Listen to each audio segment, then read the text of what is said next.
আলহাজ সুলতান মাহমুদ বাবু ভাইয়ের নেতৃত্বে ইসলামপুর বিএনপি ঐক্যবদ্ধভাবে আছে। আগামী দিনের তারেক রহমান, তারুণ্যের অহংকার তারেক রহমানের নির্দেশনা বাস্তবায়ন করার লক্ষ্যেই আলহাজ সুলতান মাহমুদ বাবু ভাইকে আরও একটিবার বিএনপির নমিনেশন পাবে।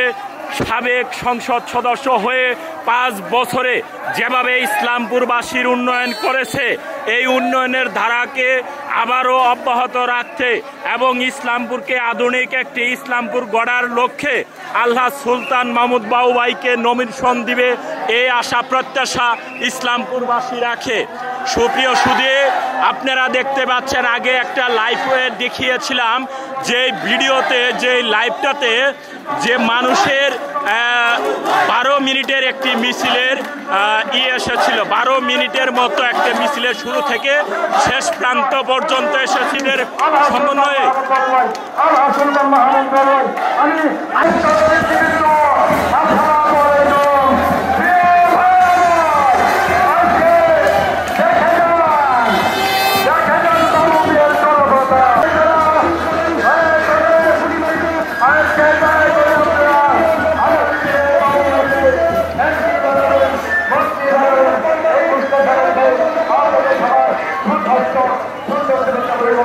আমার বক্তব্য শেষ করলাম।